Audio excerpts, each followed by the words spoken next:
Today I'd like to introduce to you the Sony Xperia V. Now it's a final product over here, the final device, and that's how it looks like. And as you can see, it's again like on the Xperia Arc, that curved back over here, and it's lying very great in the palm, also it's really comfortable. And for the thickness, you have 8.5 millimeters in the middle and 10.7 millimeters on both edges. That's not very much. And you have just only 120 grams when you have 65 millimeters over here and 129 millimeters over here. So it's a really great feeling in your hand, especially because the back is again, it's a good grip you have with your hand over here, and it's a warm feeling, very different, let's say, to the Samsung Xperia S3 with its very glossy back over here that's cold, and this one is very warm. And especially you can, that's a big difference to the Xperia Z. You can open the back, and as you can see, it's over here. It's again IP55 and IP57, so it's resistant to water and dust. And that's the big advantage, you can remove the battery. I don't like those integrated batteries, because normally you have on a working day or a busy working day, on the afternoon or in the evening, the problem that the power is going down, and if you can change the battery quickly, that's a big advantage on my side. And over here we have a combined slot. This is for the micro SD card up to 32 gigabyte, and down here that's the micro SD slot.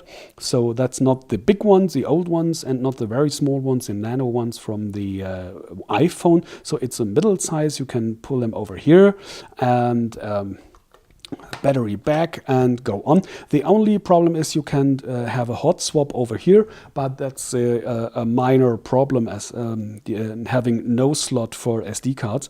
So that's a thing you can live with, I think. I could. And by the way, over here, this is a antenna for the NFC, and that's the 13 megapixel camera, videos with full HD, of course, but it's not the new sensor from the Xperia Z, which is called Xmore RS. That's the old Xmore, the first generation Xmore chip, but this one has shown great photos in older Xperias. So I'm hoping that we'll have similar good pictures over here that we'll see in the final review. Okay, here we go. And before you're saying, okay, that's again, it was clear when I started that's the problem with all those glossy covers over here. We have those fingertips to be seen. I'm waiting for a new cover over here that is not absorbing but resistant to fingertips. So I hope I will see that still. But let's go back to the display. This one is 45 millimeters and 95 millimeters in height. So you come to 4.3 inches in the square, and with 720 by 1280 pixels, you have a pixel density of 342 ppi. So it's the same niveau like the Xperia S or the HTC 8X. So one of the top three smartphones today concerning the pixel density on the market, excluding those new ones like Xperia Z with those full HD screens, but they are not available at the moment. They're coming, let's say, about at March. This one will be available in the mid-January over here in Germany or Europe, let's say.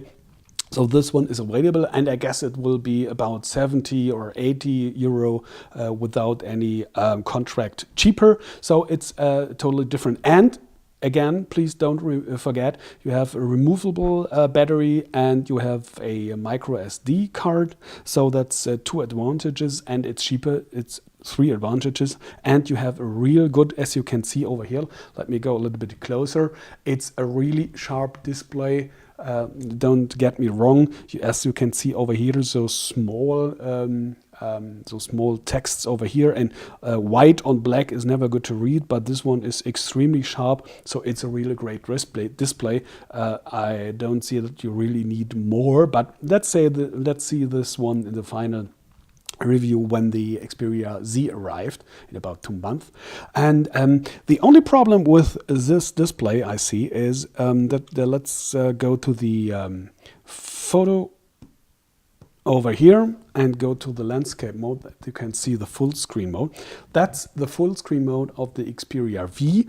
It's the same like already seen by the Xperia T. That means you have those 3 buttons normally residing outside of the touchscreen down here. They moved into the touchscreen as soft keys and blending out to let's say gray dots that don't disturb. But this black line over here is staying on the screen. So these are 7 millimeters, or in the size 7% less. That's going down from that 4.3 inch size regularly. And you do have this this black line everywhere because you need those icons, except from videos. Here you can have a real full screen mode. This is 4.3 inches, and on all other situations, let's say in the browser, you have a net display size of 4.1 inches, and that's the size you have to compare to other screens or phones or devices like the Xperia S or Samsung Galaxy S3 or whatever. That regular phones do have the size of the display to show the content. Over here you have 4.1 inch to show the real content. So that's the truth. Even if you don't like to hear that, some Sony fans, I'm sorry for that, but that's the truth and that should have been told. Inside is a processor of Qualcomm, the Snapdragon S4 Plus. Dual core of 1.5 gigahertz and 1 gigabyte RAM. So it's the same configuration like in the Nokia Lumia 920. That has been very great in the benchmarks. So I hope this one will do great too. Even if you have, of course, Android 4.0 at to date, the update to 4.1 shall be following soon, whatever that means with Sony, but let's hope that it's really not taking too long. You have, as you have seen, NFC, GPS, wireless LAN, and including 5 gigahertz, DLNA, and whatever. So it's a really great phone. And as you might have seen already, I really love it. It's really great in the palm. It looks great. I really love it.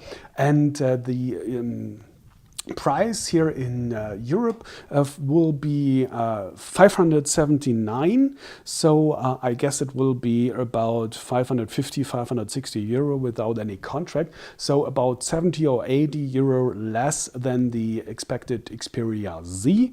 So that's a big point, I guess. So let's wait for the big duel of the Xperias, the V versus the Z, if this one has arrived. I can't wait for both to compare those, and you will see that back soon. So thanks for watching and take care.